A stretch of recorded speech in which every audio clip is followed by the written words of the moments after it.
Se eu não fosse da Plebe, eu tenho certeza que a Plebe seria uma banda que falaria comigo, né? Que Uhum. não é uma coisa comercial, que tem postura, que tem história. Talvez a essa altura do campeonato já pode dizer que tem legado, mas Legado, sim. Brasília é um coadjuvante disso tudo. Não fosse Brasília, isso teria sido muito diferente. Eu sempre falava isso pro Renato e pro André.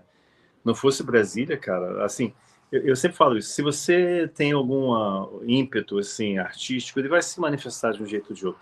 Mas por ter sido em Brasília naquele espaço, momento, tempo, saiu do jeito que saiu e com a força que saiu. E lembra, o Concreto já Rachou foi o primeiro disco de ouro de uma banda de Brasília. Entrou na lista dos 100 maiores discos da MPB pela revista Rolling Stone.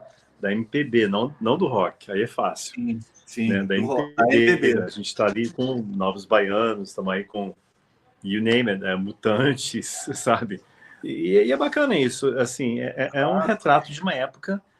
Mas, assim, eu falei isso da vez passada, assim, eu fico feliz. Até hoje em dia, você vê cantando, a gente está renovando nosso público. Sim. Você vê a relevância da obra. E isso é, assim, como compositor, como autor, a gente fica feliz com isso. Mas mais uma vez, como pai, como cidadão, aí eu fico aflito. Porque as músicas são Que ainda seja o nosso assustadoramente atuais. Isso não é é, bom. é. A gente está com o Benjamin, né? Se eu não me engano, o nome. Esse Tá ali aqui é atrás. Atena. Atena, vem cá. Ah, Esse essa é a aqui é outra. Atena. Ah, E olha tem aí. dois em detalhe, peraí. Que E o massa. Benjamin é esse aqui. Pra mim, Ele- eu achei que fosse dá que para estava perceber que deitado. eles são irmãos, né? Muito Fala, iguais, Benjamin, muito iguais. Benjamin Casimiro. Benjamin é fã do Comset Angels, né? Ele gosta Ó, de música de Sheffield. tá Né? vendo só? Maravilha. O Concreto Já Rachou, produzido pelo Herbert Viana, que a gente comentou também da outra vez, né, na terça passada, que foi, cara, para mim foi um achado. Não sei se você tem essa percepção hoje também, com o passar do tempo e tal. Como é que foi o convite para ele? Quem trouxe o Herbert foi você? Ele trouxe. Que sugestões você pode contar aqui para gente de arranjos? Ou a mão dele foi mais na condução técnica? Ok, bem, lembra que tem um desfecho dessa história toda que a gente não pode dar o spoiler aqui, porque é um drama que demorou, eu acho que 16 anos, né? Só no livro. Mas Essa só no livro. deixa eu voltar um pouquinho. Eu conheci o Epps na sala 2090, a famosa sala onde nasceu Legião Urbana, que a gente dividia com a banda XXX, que virou Escola de Escândalo, né? E com a nova banda do Renato, que eu acho que era o Legião alguma coisa, não lembro. Ele estava montando a banda, né? E o que aconteceu? Aí um dia a gente chegou no ensaio e tinha um cara lá, né, agachado no canto, né, tocando guitarra. E ele, talvez um pouco intimidado pelos punks, não falou nada. E a gente também não falou nada. E beleza, eu vi que ele estava mexendo alguns pedais ali. Tocando um 8-bar blues, assim, que o inferno tá cheio, viu, cá pra nós. Então, whatever.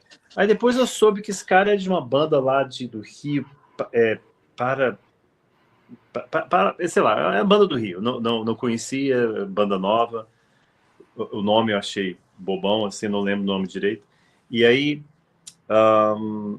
aí tudo bem, pronto, foi o nosso único convívio. E no dia seguinte fui ensaiar, quando cheguei lá meu pedal estava queimado. E naquela época tinha um pedal MXR que você ligava diretamente num transformador, porque Brasília é 220 Uhum. e o pedal era 110, né, a voltagem americana. Aí eu juntei as coisas, obviamente depois que a gente saiu, ele foi levar um som com o Renato, e olha aí, queimou meu pedal. Então Que eu fiquei merda. cobrando daquele carioca sem vergonha, sabe, que vai ter que me dar um pedal novo. Mas lembra, não tinha secretária eletrônica, não tinha internet, não tinha nada, né? Então a gente deixava recado, deixei um recado bem bravo, ninguém respondeu.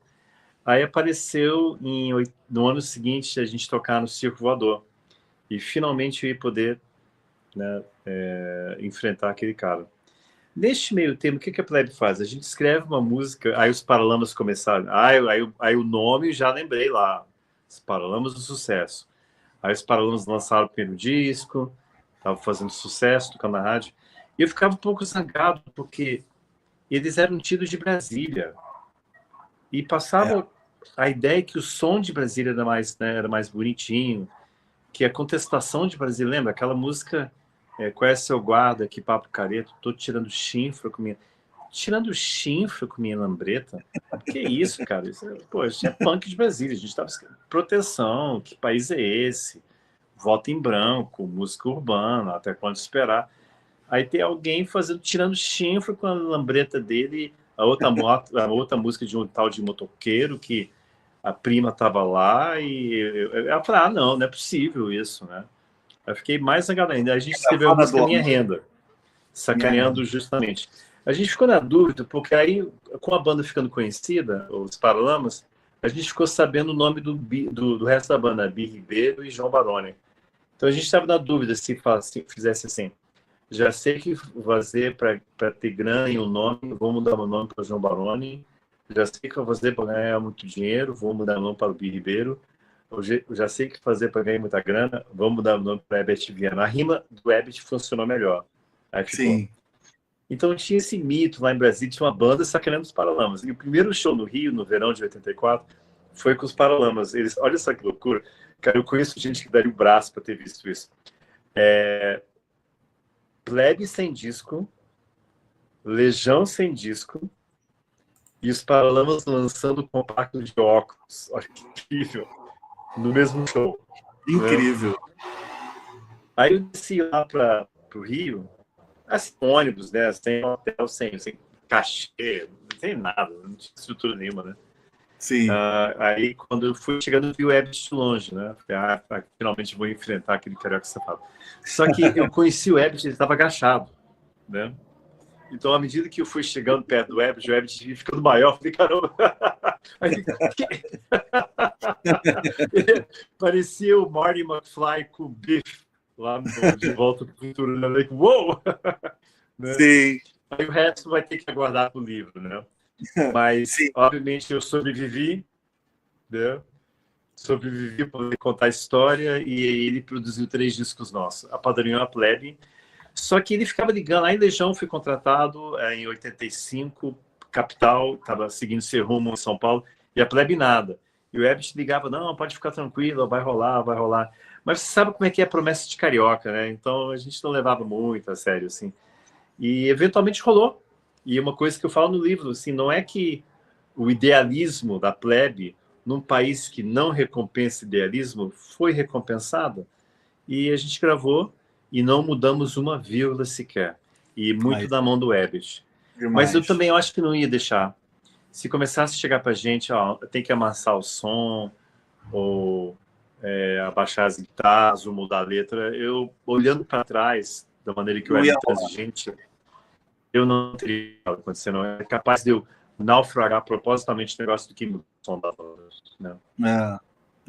Vocês tinham coisa assim do ideal de vocês, né? E não abrir a mão disso. A gente percebe isso muito forte também no trabalho. Eu queria só fazer uma observação. O Luiz do Vale me corrigiu e eu chequei, eu que olhei a informação errada. A 56ª posição é na lista da Rolling Stone.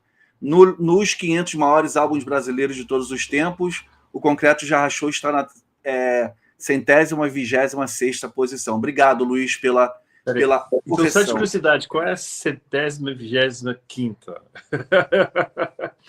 Puta, eu estou sem meu livro aqui, mas... Pede para ele dar uma olhada, sabe, né?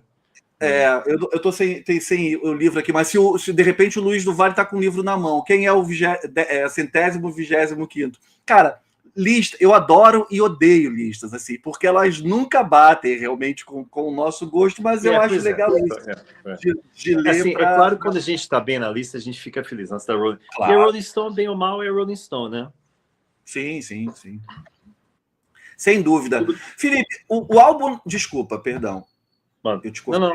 É tudo bem que a Rolling Stone põe a Britney Spears na capa de vez em quando, mas tudo bem. Né? A Rolling Stone deixou um pouco de ser a Rolling Stone dos anos 70. Claro, lógico. Né? Outra coisa.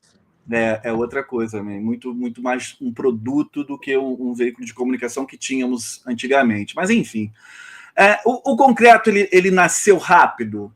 Ele, tipo assim, ficou do jeito que vocês queriam. Você acha que tinha que trabalhar mais alguma coisa? Ficou alguma música ou ideia ou algum conceito que não entrou? Na verdade, eu fiquei um pouco ofendido quando a gente foi contratado, Porque a gente entrou num pacote junto com as bandas Zero, Muzak e uma banda chamada Lado B. Lado B. Lado B, né? E é uma banda meio engraçadinha do Rio, né? E foi jogado no mercado, para ver o que cola. Né? Assim, tudo bem, gravadores fazem isso de vez em quando, e a Plebe colou, e o Zero também teve grande respaldo, né? Com Passos no Escuro, que é o que eu considero o melhor. Eu sei que eu vou ser crucificado por isso, mas eu considero Passos no Escuro o melhor disco do rock brasileiro, sabia? Cara, eu acho muito bom. Eu fiz uma live com fantástico. Eu com o acho Guilherme fantástico. Aqui. Eu acho aquele disco muito bonito, muito elegante, os arranjos e tudo. Gosto muito da voz do Guilherme. Né? E então eu fiquei um pouco ofendido porque eles dariam para a gente um disco de 6 faixas apenas, né? Um mini LP. Aí eu falei, pô, mas peraí, Capital tá gravando um disco inteiro, né? Legião gravou um disco inteiro, a gente, peraí. Fiquei meio zangado com isso, mas tudo bem, né? Tem o termo em inglês, né? Bite the bullet, né? Quando, né? Na época do Velho Oeste ou na Guerra Civil Americana, quando você tinha que amputar a perna, não tinha necessidade, então dava uma bala de revólver, você ficava mordendo a bala, né? So I gotta bite the bullet, né? Mas aí o Ebbett conseguiu convencer, usando uma dica minha, para colocar 7 faixas. Porque ficou decidido que o nome do disco seria O Concreto Já Rachou. Só que a música que continha O Concreto Já Rachou estava do lado de fora. O Ebbett, não, a gente tem que colocar música curtinha. Aí foi. A gente deu a sugestão de fazer uma capa como se fosse o Black Market Clash, que é um EP de 10 polegadas, que é menorzinho. Tem o compacto, tem o EP e tem o LP, né? E a gente achava que ia dar errado isso, porque eu tinha começado o plano, eu nem lembro, plano cruzado, né? Cruzado. Era tão plano econômico, né? E aí os lojistas estavam vendendo meio gato por lebre, empresas estavam relançando produtos com uma embalagem diferente, só que com menos produto dentro. Então, e o disco é isso, é um disco tão grande quanto, tão caro quanto para poder estocar e enviar, só que com 7 faixas, e mesmo assim, ao mesmo preço. E mesmo assim vendeu mais de 300 mil cópias, né? Não, é impressionante. E a gente conseguiu colocar na malandragem, né, a última música. Então, na verdade, são 7 faixas. Agora, olha que disco que seria. Imagine esse disco. A gente já estava tocando Censura, a gente já estava tocando Bravo Mundo Novo, já estava tocando Códigos. Né? Imagina isso nesse disco, cara. Num disco. Porra, a força que ele ia ter, né? Porque você já tinha um repertório muito foda. Ali são 7 5 anos de banda, né? Lembra que o primeiro disco é uma compilação dos primeiros anos da banda, né? Sim. E por isso que os primeiros discos são tão fortes. Aí vai diluindo, né? O segundo disco ainda tinha resquícios, né? Do que não entrou, né? Tanto que entrou Censura, Códigos, Bravo Mundo Novo. Mas apareceu uma tal de Aida, né? E a Música Mentira, por enquanto, que era novo. Já o terceiro disco é um drama só, que eu não vou falar a respeito, você tem que ler o livro. Leia o livro. O Luiz do Vale trouxe aqui pra gente. Tá o Calango do Skank, na 125ª posição. Obrigado, Luiz. Calango do Skank. E Concreto. Na frente do Concreto Já Rachou. Na frente do Concreto Já Rachou. Ok, melhor não falar nada, não.